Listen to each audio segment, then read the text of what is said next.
वो प्रमीला के हाथ काट ली। इसके बाद वो गाय की फूट दिनेश की ओर जाती है, उसे सींग से मारने लगती है और गरजती है।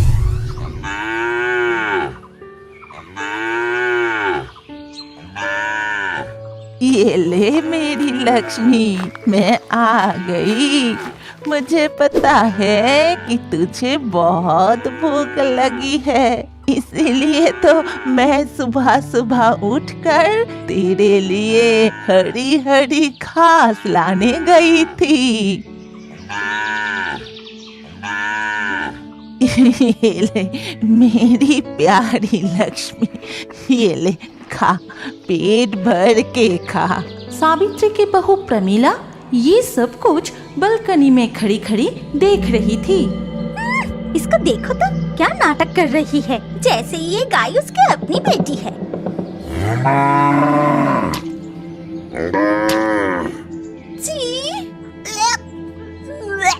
उफ, मुझसे और बर्दाश्त नहीं होता।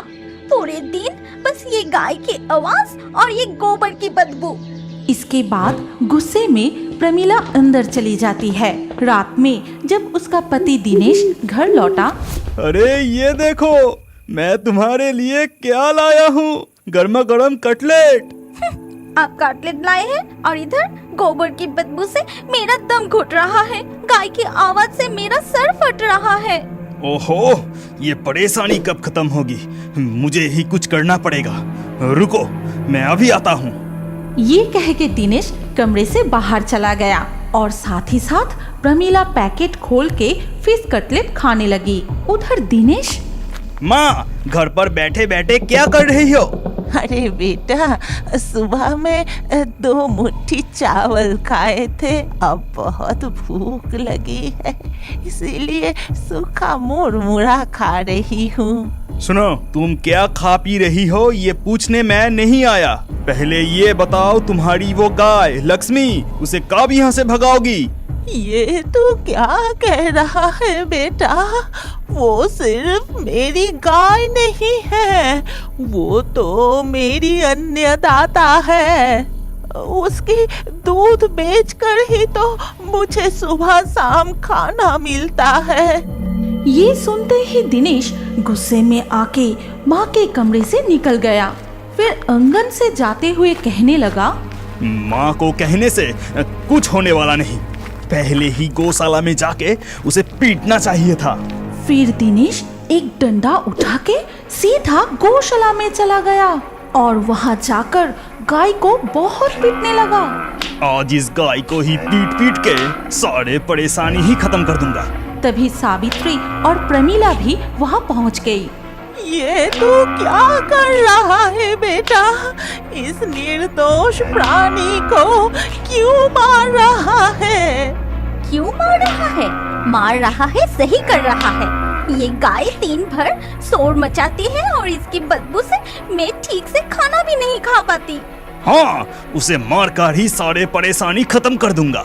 तुम दोनों अपनी माँ को खाना तक नहीं देते, घर में रहने तक नहीं दिया, झोपड़ी में रहती हूँ।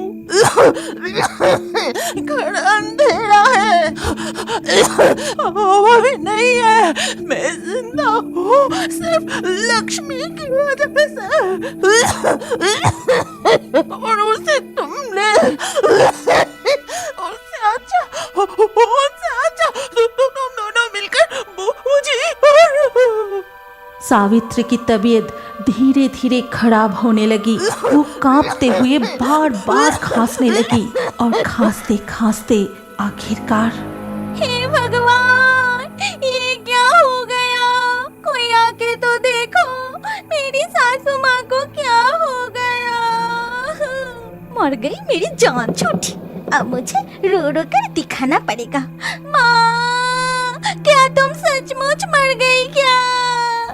इसके बाद सारे गांव वाले मिलके सावित्री की अंतिम संस्कार के लिए जब शमशान की ओर जाने लगे, तब उसकी गाय लक्ष्मी बहुत रो रही थी और वो बार बार रंभाने लगे।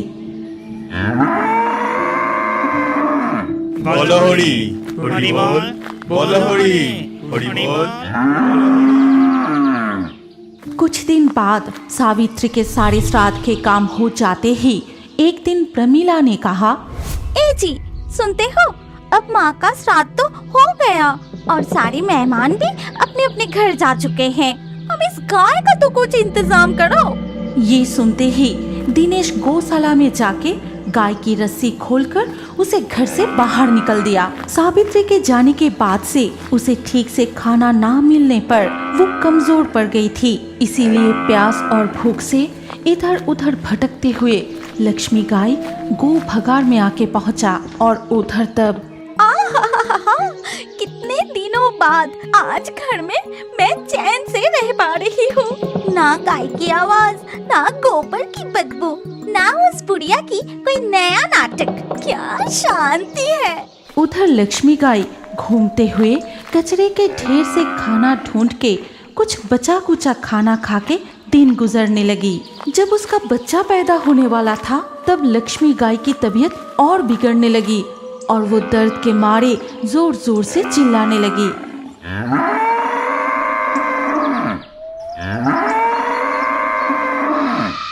ये आवाज किसकी है? ये तो मेरी गाय की आवाज है। मेरी लक्ष्मी यहाँ कैसे आ गई? मैं जाके एक बार देखती हूँ। तभी सावित्री की चुड़ैल वहाँ आके देखती है। अरे अरे देखो तो, मैंने ठीक ही सोचा था, ये तो मेरी लक्ष्मी है। तेरी ये हालत कैसे हो गई? आखिरकार उन लोगों ने तुझे घर से निकल कर ही छोड़ा।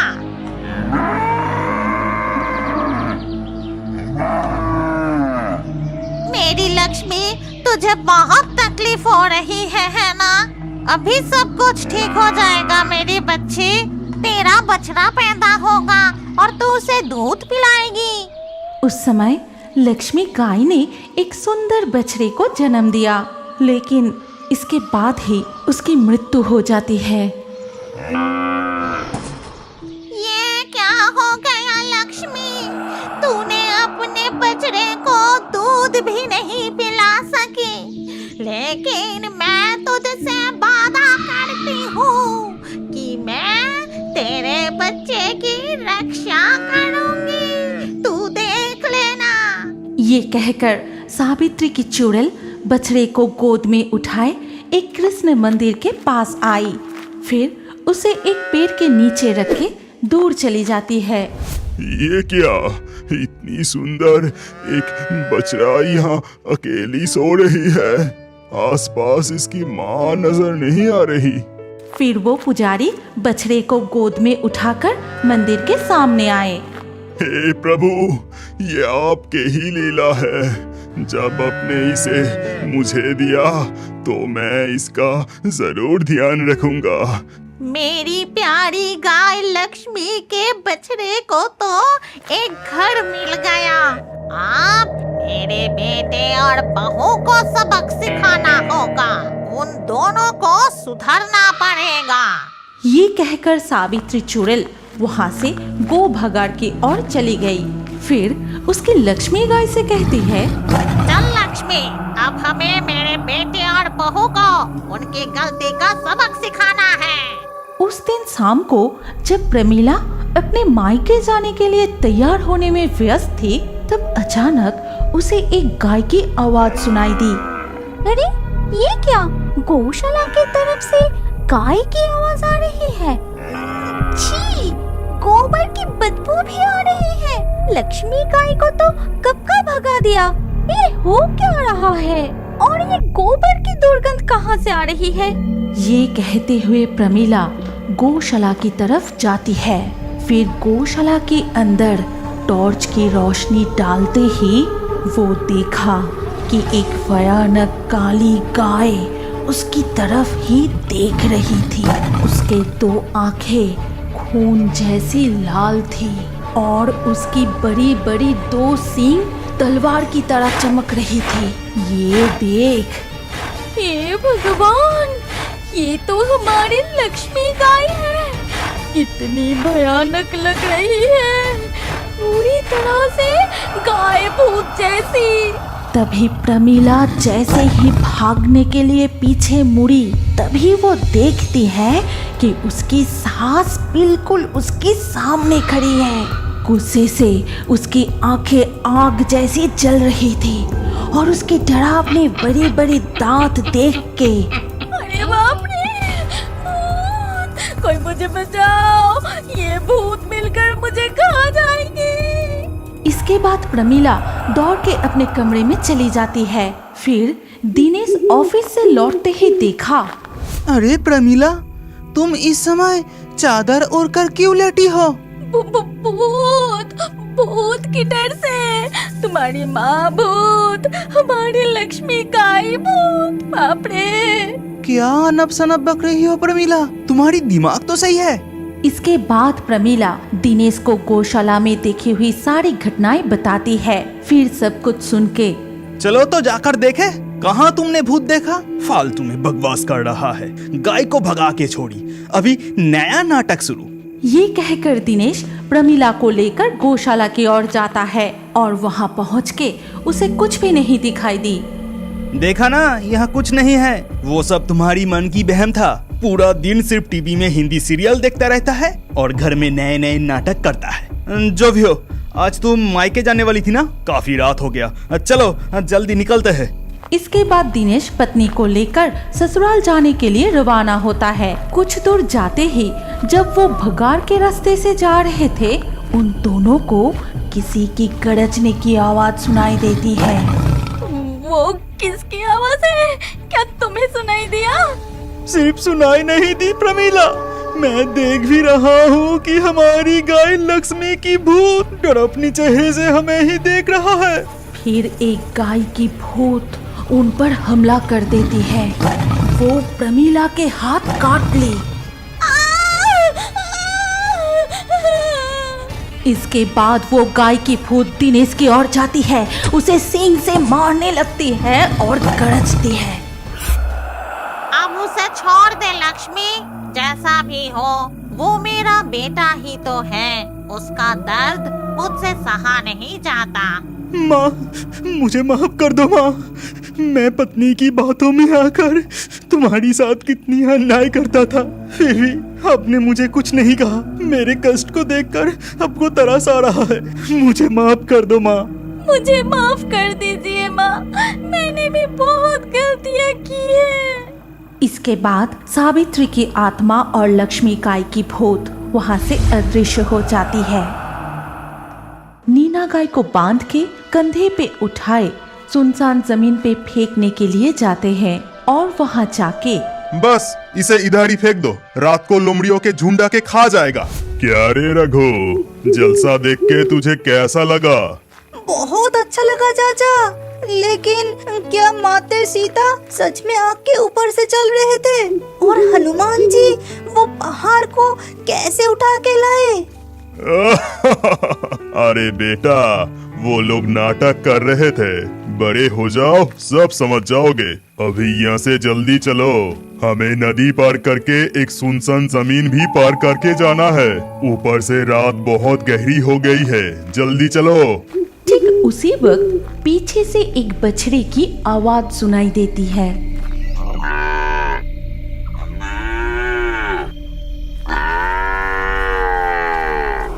वो आवाज सुन के रघु वहीं रुक जाता है। चाचा, लगता है हमारे पीछे एक बछड़ा आ रहा है। चलिए ना, उसको पकड़ के हम घर ले जाते हैं, हमारे गायों के साथ उसको भी पालेंगे।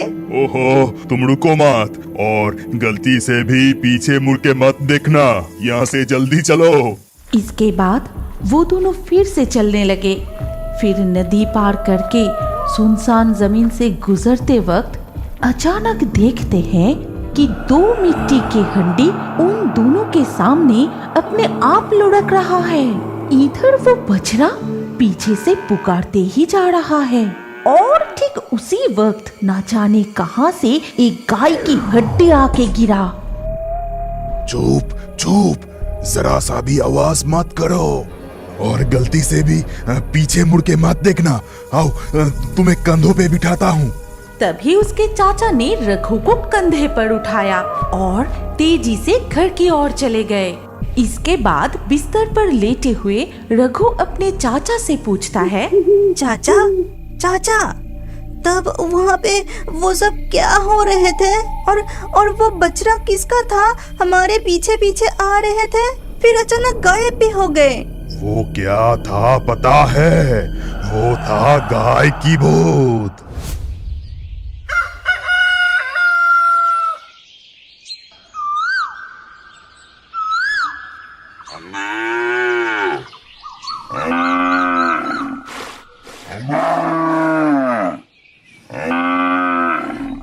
तुझे क्या हो गया है नीना गाय? आजकल दूध इतना कम क्यों दे रही है रे? लगता है जब तक मार नहीं खाएगी दूध नहीं निकलेगी तेरी। अरे तुम खड़े खड़े क्या देख रहे हो? जरा इसको सबक तो सिखाओ। तभी रामू गाय को डंडे से जोर जोर से पीटने लगा और वो गाय दर्द से बहुत रोने लगी। आज सिर्फ इतना सा दूध दिया? देख अभी मैं तेरी क्या हालत करती हूँ। तुझे आज खाना नहीं मिलेगी, साथ में तेरी बछड़े को भी खाना नहीं मिलेगी। ए जी चले आओ। फिर रामू और मालती दूध की बाल्टी लिए गौशाला से चले जाते हैं। नीना गाय बहुत रो रही थी। ये देख लाली ने बोली, रो मत बहन, हमारी भाग्य में यही लिखा है। अगर दिन में वो 4 बार दूध निकालेंगे तो मैं और दूध कहाँ से लाऊंगी? इसके ऊपर ठीक से खाना तक नहीं देती और मेरे बछड़े को भी मेरी दूध पीने नहीं देती, इसीलिए वो सुबह से भूखा है और ये लोग मुझे हर दिन पीटते हैं। ये सिलसिला दिन ब दिन चलता ही रहा। रामू और मालती गायों को दिन भर अत्याचार करते थे। गायों को ठीक से खाना तक नहीं देते थे। अगर वो ज्यादा दूध नहीं दे पाते तो जुल्म और भी बढ़ जाती थी। इसके अलावा वो दोनों दूध में पानी मिला के बेचते थे। ऐसे ही एक दिन, रामू, ओ रामू, मुझे 2 प्याला दूध देना। तब रामू और मालती दूध की प्याला लिए बाहर आके कहते हैं, सुनो भैया, अगले महीने से दूध की दाम 5 रुपए करके और बढ़ेगी। अरे भाभी, एकदम से 5 रुपया बढ़ा दिया। इसके अलावा दिन ब दिन दूध तो पतला होता ही जा रहा है। क्या तुम दोनों ज्यादा करके पानी मिला रहे हो? ऐसा ही चलता रहा तो दूध लेना बंद कर देंगे हम। हाँ दिनेश चाचा, मेरी माँ भी कह रही थी ये दूध पीने के बाद भी भाई की पेट नहीं भर रही है। लगता है चाचा चाची दूध में ज्यादा पानी मिला रहे हैं। नहीं नहीं, तुम्हें जरूर कुछ गलत फहमी हो रही है। हम दूध में जरा सा भी पानी नहीं मिलाते। ये लो दूध की दाम। वैसे भी दूध तो बिल्कुल पानी की तरह पतला है और दाम भी ज्यादा। सुनो, हम अगले महीने से तुम लोगों से दूध नहीं लेंगे। ये कह के वो लोग वहाँ से चले गए। तब रामू ने कहा, देखा ना भाग्यवान, तुम्हें बोला था कि दूध में इतना ज्यादा पानी मत मिलाओ। तुम तो मेरी कहा नहीं सुनती। तुम चुप ही रहो। हमारे दूध जरूर बिकेगी।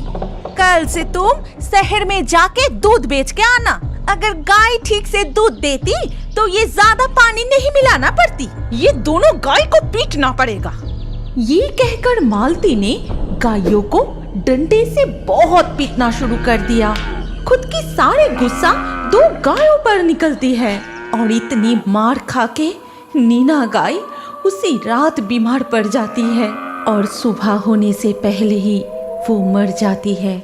और सुबह होते ही, भाग्यवान, अरे ओ भाग्यवान, जल्दी इधर आके देखो। अरे क्या हुआ? सुबह सुबह इतना चिल्ला क्यों रहे हो? ये देखो, लगता है नीना गाय मर गई। कल इसे इतना पीटने की क्या जरूरत थी? जो हुआ वो अच्छा ही हुआ। वैसे भी ज्यादा दूध तो नहीं देती थी। अब इसे फेंकने की बंदोबस्त करो। इसे बांध के उस सुनसान जमीन पे फेंक के आओ। इसके जगह एक नया गाय खरीद लेंगे। फिर रामू 2 लोगों के साथ नीना गाय को बांध के कंधे पे उठाए सुनसान जमीन पे फेंकने के लिए जाते हैं और वहाँ जाके, बस इसे इधर ही फेंक दो, रात को लोमड़ियों के झुंड आके खा जाएगा। रामू, क्या तुम्हारा दिल एकदम पत्थर बन गया है? तुम गाय को इस तरह से, तुम्हें कष्ट नहीं होता? सुनो, मुझे इस गाय के लिए जरा सा भी कष्ट नहीं हो रहा है। यहाँ की बदबू मुझे सहन नहीं हो रहा है। चलो यहाँ से, और मुझे शहर भी जाना है। इधर लाली गाय और नीना गाय की बछड़ा पूरे दिन रोते ही रहे। फिर धीरे धीरे रात हो जाती है। उसी दिन रात को रामू जब शहर में दूध बेच के उस सुनसान जमीन के ऊपर से लौट रहा था,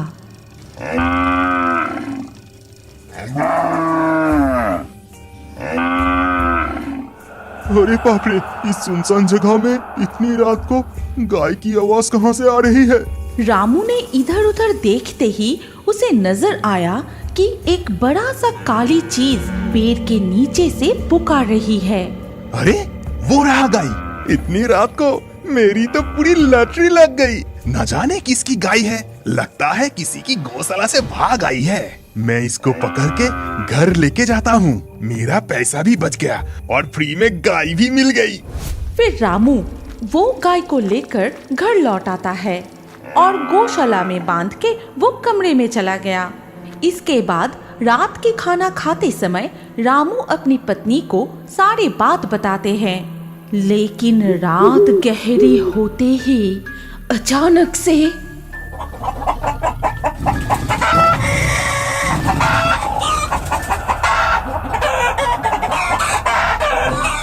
भाग्यवान, सुनाई दे रही है? ध्यान से सुनो। बाहर सारी मुर्गियां इस तरह से चिल्ला क्यों रहा है? वो आपस में लड़ रहे होंगे। तुम अब सो जाओ, कल सुबह देखेंगे।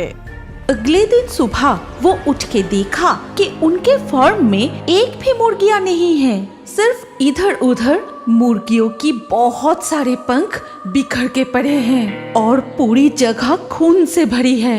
हाय हाय हाय, ये क्या हो गया? हमारे सारे मुर्गियों को लगता है कोई जानवर आके खा गया।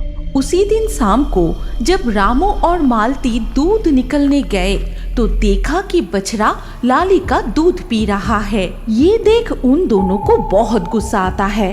तभी रामू बछड़े को पीटने के लिए जैसे ही छड़ी उठाए, ठीक उसी वक्त वो काली गाय रामू को लात मार के फेंक देती है। अरे बाप रे!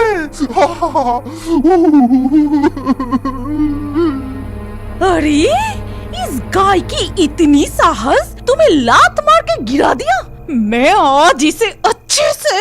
ठीक उसी वक्त वो काली गाय दहड़ता हुआ उनके तरफ आने लगे। खून जैसी लाल उसकी दो आंखें, मुंह से लार टपक रही है, नुकीला दांत, दो सींग चाकू जैसा चमक रहा है। इसकी चेहरा है भयानक काले दानव की तरह। अरे बाप रे, ये तो राक्षस जैसी चेहरा। ये तो गाय की भूत है। रामू और मालती गाय की ऐसी भयानक रूप देख के सारे होश खो बैठे। इसके बाद अगले दिन सुबह गांव के लोग जब उस सुनसान जमीन से गुजर रहे थे, तब उन्होंने देखा कि रामू और मालती की लाश वहां पड़ा हुआ है। क्या आप बड़े होकर भी कार्टून देखना पसंद करते हैं? तो अपना नाम कमेंट करें और हमारे पिछले वीडियो से लाकी ड्रॉ में चुने गए नाम हैं बादल, साइना, विनोद, बाबुल, नमन, प्रिंस, अलीशा, असीका, सुजीत, बंसी, अनीता, सुनील, फैजान, आयन, प्रांजल। जिन दर्शकों ने हमारे चैनल को सब्सक्राइब करके फिर कमेंट में अपना नाम लिखा, हमारे अगले वीडियो में उन्हीं के नाम चुने जाएंगे। इसीलिए फेयरी टून्स यूट्यूब चैनल को जरूर सब्सक्राइब करें और स्क्रीन पर आई हमारी अगली कहानी भी देखें। उसमें भी आपका नाम हो सकता है। अगर नाम नहीं आया तो अगले वीडियो में आपका नाम लिख दीजिए। सोच क्या रहे हैं? जल्दी से क्लिक करके देखिए।